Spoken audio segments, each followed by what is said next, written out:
I step into the house, carrying a wrapped box and a stupid amount of hope. "Hey," I say. "Merry Christmas." No one answers right away. The living room is loud with voices, but none of them are for me. My father is laughing too hard at something Daniel says. My mother rushes past me with plates like I'm part of the furniture, Mom, I say. She glances at me. "You made it," I said I would. "Good," she replies. Shoes off. Just cleaned. That's it. No hug, no smile. Just instructions. Daniel walks over with his fiancée on his arm. He looks perfect. He always does. "You're late," he says. "I'm on time," I answer. "Dinner's been ready," he replies. "You should plan better." His fiancée smiles at me politely. "Hi, it's nice to see you." "You too," I say. My father finally looks at me. His eyes slide over my coat like he's inspecting damage. "That what you're wearing?" he asks. "It's a coat," I say. "It looks cheap," he replies. "You're a grown man." I force a smile. "Merry Christmas to you too," he snorts. "Sit down before the food gets cold." Move to the table. The empty chair at the end is mine. It always is. I sit there like a guest who overstayed. Daniel talks the entire time. "The company might expand," he says. "They're talking about promoting me again." My father beams. "That's my son. Cut my turkey." "Grats," I say. Daniel nods. "Thanks, it's hard work." My father looks at me. "You could learn something from him." "I work," I reply. He waves his hand. "That hobby isn't work." "It pays my rent." I say. "It barely does," he answers. "You're drifting," my mother sighs. "Let's not argue." "I'm not arguing," my father says. "I'm telling the truth." I chew slowly. The food tastes like nothing. Lily leans closer to me. "Ignore him," she whispers. "I'm trying," I whisper back. She squeezes my arm. "I'm glad you came." "Me too," I lie. Daniel laughs again. "Remember when he said he'd start his own business?" I stare at my plate. "Did start it," my father chuckles. "And where is it now?" "It's growing." I say. "Growing," he repeats. "It's crawling." The guest laughs softly. My ears burn. "I'm doing my best." I say. "Your best isn't enough," my father replies. "You're embarrassing yourself." Lily speaks up. "Uncle, that's harsh." He looks at her. Adults are talking. "I'm an adult," she says. He ignores her and turns back to me. "Come here every year with excuses. Come here to see my family." I say. "Family succeeds," he answers. "Family doesn't hide behind dreams." My hands shake. "They're not dreams. They are," he says loudly. "You're a disappointment." The room goes quiet. Even Daniel looks uncomfortable. "Dad?" he mutters. "What?" My father snaps. Someone has to say it. I stand up slowly. My chair scrapes the floor. "I don't have to sit here for this," I say. My mother whispers, "Please sit down." "No," I reply. "I'm done." My father laughs, running away again. "I'm leaving." I say. "Good," he answers. "Maybe you'll come back successful." I look at him. "Maybe I won't come back at all," he shrugs. "That's your choice?" Lily stands. "I'll walk you out." "You don't have to," I tell her. "I want to," she says. We step into the hallway. My chest feels tight. "I'm sorry," she whispers. "You didn't do anything. They don't see you," she says. But I do. I swallow hard. "That helps." She hugs me. "Don't let them shrink you." "I won't," I say. I step outside. The cold hits my face like a slap. The house glows behind me, warm and full, but it doesn't feel like mine. My phone buzzes. A message from my mother. "Come back inside," I type back. No. I walk to the bus stop with my hands in my pockets. My breath fogs in front of me. I replay the word in my head. Disappointment. It echoes with every step. The bus arrives with a hiss. "Doors open? Getting on?" the driver asks. "Yeah," I say. I climb aboard and sit near the window. The house disappears as we pull away. I stare at the dark streets. I'm done. Begging. I whisper to myself, no one hears it but me. The bus hums forward, carrying me away from the table, the laughter, the empty chair. I press my forehead to the glass. "I'm not coming back the same," I say quietly. And for the first time all night, I believe myself. The room smells like dust and old carpet. And I lie on the bed, staring at the ceiling, my phone. Lights up again, Mom calling. I let it ring.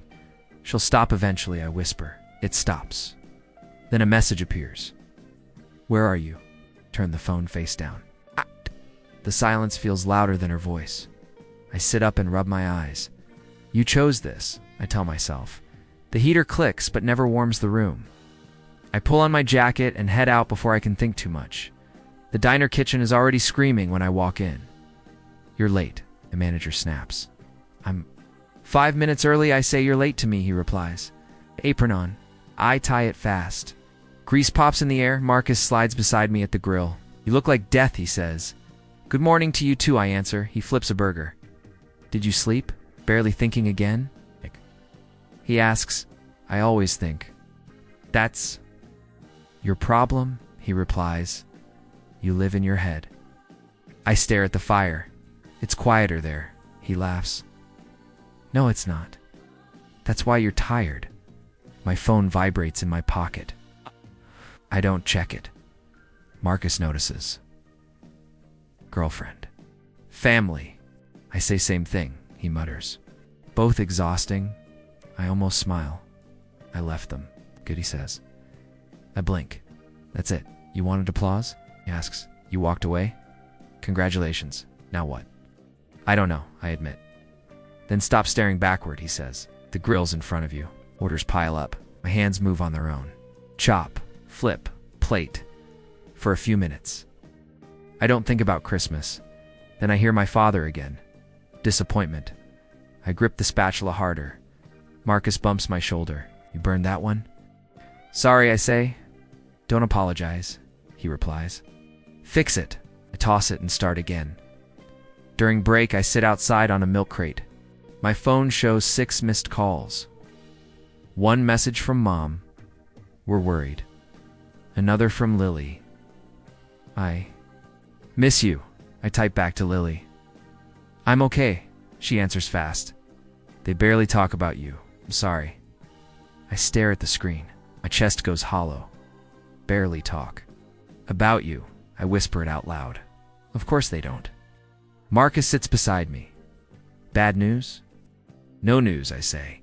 That's worse. He nods slowly. When I left, they threw a party. I look at him. You're joking. I wish, he replies. Best thing that ever happened to me. How? I ask. I stopped waiting, he says. Waiting is poison. I swallow. Keep checking my phone. Then sell it, he says. I can't. Sell something else, he replies. Buy your freedom. After work, I walk past a pawn shop. The wrapped box is still in my bag. The gift for my parents. I step inside. The clerk looks bored. Yeah. What? I place it on the counter. My hands shake. This. He opens it. Decent watch. How much? I ask. He names a number. It's low. That's all. I say that's reality, he replies. I nod. I'll take it. He counts the cash. I stare at the empty box. It feels like a funeral. I whisper goodbye. What? The clerk asks. Nothing, I say. Outside, the air feels sharper. I shove the money in my pocket. That's rent, I tell myself. What? That's survival. My phone buzzes again. Mom, I answer without thinking. Hello, she says. I'm busy, I reply. Where are you? She asks. Working. Should come home, she says. Why? I ask. Silence. Then it's Christmas week. I know, I say. We miss you, she adds. But her voice sounds thin. I'll call later, I reply. I hang up before she answers. Marcus waits by. The bus stop. You sold it? Yeah, I say. Hurts, he asks. Like hell? Good, he replies. Pain means you're cutting chains. I laugh quietly. You talk like a book. I talk like a man who survived, he says. The bus arrives. We sit in the back. What do you actually want? He asks me. I want them to regret it. I say that's revenge, he replies. I know. And after they regret it? He asks. I hesitate. I don't know. He nods. Then aim higher. Higher than revenge. I ask. Higher than them, he says. Build something they can't touch. Stare out the window. City lights. Blur. I want that. I say, then start. He answers. How? Invest in yourself, he says. Skills don't beg. I breathe slowly. I'm scared. So am I, he replies. Every day. The bus stops near my building. I stand tomorrow. Marcus says, you work, you learn, you repeat. I will, I tell him. No excuses, he adds. No excuses, I echo. I climb the stairs. To my room. Cold greets me again, but it feels different. I sit on the bed and open my notebook. I write one sentence. I choose change. I read it twice. I'm not disappearing. I whisper. I'm rebuilding. My phone lights up with another. Message from Lily. I believe in you. I smile for the first time all winter. Me too, I say, and I start planning. The house looks smaller when I park outside, but my hands stay steady on the wheel. You don't owe them anything, I whisper. My phone buzzes. A message from Lily. They're nervous. I type back. Good. I step out and walk to the door. I knock. Once. My mother opens it fast. You came, she says. I said I would, I reply. She hugs me awkwardly. You look different. My father stands behind her. His shoulders seem lower. Come in, he mutters. I step inside. The table is set like always. The empty chair waits for me. Daniel rises from his seat. He doesn't smile. Hey, he says. Hey, I answer. His voice is quiet. Thanks for coming. Sit, my father says. Food's getting cold. We sit. No one talks at first. The silence tastes heavier than the turkey. My father clears his throat. Work going well? It is, I say. Daniel nods. I saw your company online. I'm surprised, I reply. He looks down. You're doing big things. I'm doing my job, I say. My mother smiles too hard. We're proud of you. I meet her eyes. That's new, she flinches. We always were. Lily kicks my foot gently. Eat before it gets worse, she whispers. I almost laugh. I'm trying. My father stares at his plate. Daniel's. Had a rough year. Daniel exhales. The business failed, I say. He nods slowly. I messed up. My father adds, we're stretched thin. How thin? He hesitates. Thin enough. You want help, I say? The words hang there. My mother whispers we wouldn't ask if it wasn't serious. I lean back. Marcus's voice echoes in my head. Build something they can't touch. I'll help. I say. Everyone looks up at once. But I continue on my terms. My father nods quickly. Anything. I'm not moving back, I say. Not becoming your safety net forever. We understand, my mother replies. You'll pay me back, I add. In writing, Daniel swallows. That's fair. And I say, no more insults. My father looks at me. You have my word. I hold his gaze. I'm serious. So am I, he answers. Lily smiles softly. I'm proud of you. Squeeze her hand. Thank you. Dinner resumes. The air feels different now. Daniel speaks again. I used to envy you. I raise an eyebrow. Envy me? You left, he says. I stayed trapped. You were the favorite, I reply. That was a cage, he admits. I had to be perfect. You looked perfect, I say. I was terrified, he answers. Every day, I nod slowly. I didn't know. You weren't supposed to, he says. My father rubs his hands together. I pushed you both too hard. You pushed me away, I say. He winces. I know. The table goes quiet again. I'm sorry, he mutters. The words are small. They hit harder than shouting. I stare at him. That's the first time you've said that. I should have said it years ago, he replies. Yes, I say. You should have. He nods. I was wrong, I breathe out slowly. My anger doesn't rise. It settles. I believe you, I say. My mother wipes her eyes. We want to fix this. You can't fix the past, I reply. We can try, she says. You can respect the present, I answer. Daniel raises his glass. 2 new rules. I lift mine. To honesty, we drink. The room feels lighter. Lily leans toward me. You're not shaking. I'm not scared anymore, I whisper. That shows, she says. My father looks at me again. Thank you for coming back. I didn't come back, I reply. I visited. He nods slowly. That's fair. I stand after dessert. I should go so soon? My mother asks. Yes, I say. I have my own life. She smiles sadly. Of course you do. Daniel walks me to the door. You saved us tonight. Save yourselves, I say. He hugs me tight. I'll try. Good, I answer. Lily follows me outside. Snow falls quietly. You look free, she whispers. I am, I say. She grins. Keep it that way. I will, I promise. I walk to my car and glance back once. The house glows behind me, but it doesn't pull me in. I helped, I whisper. That's enough. I start the engine. My hands stay steady. For the first time, I don't want their approval. I just want the road ahead, and that feels like victory. I park outside the house and sit in silence before moving. The lights glow warm through the windows, but my chest stays calm. I'm not here to be welcomed. I'm here to finish something. My phone buzzes and Lily texts saying dinner's ready. I type back that I'm coming. My hands don't shake like they used to. I step out into the cold and walk to the door. I whisper to myself that this is just a visit. Nothing more. The handle turns easily and I walk inside. I breathe slowly and smile. This is enough for now today. Hey, my mother says you made it. I said I would, I answer. She hugs me gently. It feels careful. We're happy you're here, she whispers. I know, I reply. My father clears his throat. Dinner's ready. I nod. Smells good. We walk to the table. My chair is filled already with plates waiting. I sit without hesitation. Daniel smiles at me. Everything you sent helped. I'm glad, I say. You saved us, he adds quietly. I stabilized you, I reply. You saved yourselves. He nods slowly.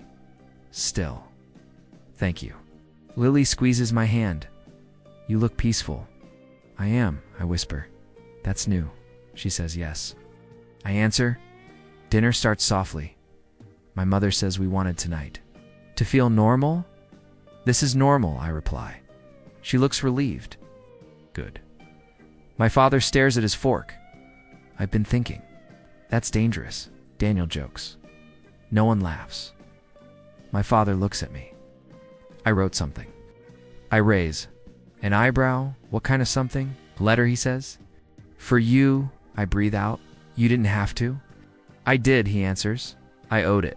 He slides a folded paper across the table. My hand stays steady when I pick it up. Read it later, he says quickly. I will, I reply. The room feels quiet but not tense. Daniel speaks again. I never understood loneliness. I look at him. You do now? Yes, he says. Failure is loud. I know, I answer. He nods. I'm sorry I laughed before. I remember, I say. I regret it, he whispers. I believe you, I reply. Lily smiles softly. This is growth. It's late, my mother says, wiping her eyes. It's on time, I answer. My father looks at me. Thank you for coming. I came to close a circle, I say. He nods. Understand. And I'm leaving early, I add. My mother sighs. Of course you are. I have my own life, I say. She forces a smile, we know. Dessert arrives untouched. We talk about small things, weather, work, movies. It feels gentle. Feels distant. Lily leans close. You don't belong here anymore. I know, I whisper. That's not sad, she says. No, I reply. It's freedom. My father stands when I do. You're going? He asks. Yes, I say. He hesitates. I'm proud of you. I meet his eyes. Thank you. The words land softly between us. Daniel hugs me tight. I'll call you. Should I answer? I will, he promises. My mother kisses my cheek. Drive safe. I always do, I say. Lily walks me to the door. Snow falls quietly outside. You're finally light, she whispers. I chose myself. I reply, and that's allowed, she says. It always was, I answer. She hugs me hard. Don't disappear again. I won't, I promise. But I won't shrink either, she smiles. Good. Step outside into the cold. The letter rests in my pocket. The house glows behind me, but it doesn't pull at my chest anymore. I whisper, thank you, and goodbye. The snow crunches under my shoes as I walk to my car. My breath fogs in the air. My hands don't shake. My heart doesn't race. I sit behind the wheel and finally open the letter. Its handwriting is uneven. I read the first line. I was wrong about you? I close my eyes and breathe. That's enough, I say. I fold it carefully and tuck it away. I don't need more than that. I start the engine and watch the house shrink in the mirror. I built this life, I whisper. No one can take it. I drive forward into the falling snow, calm and steady. Closure doesn't roar. It settles quietly inside me. I choose me, I say, and that is justice.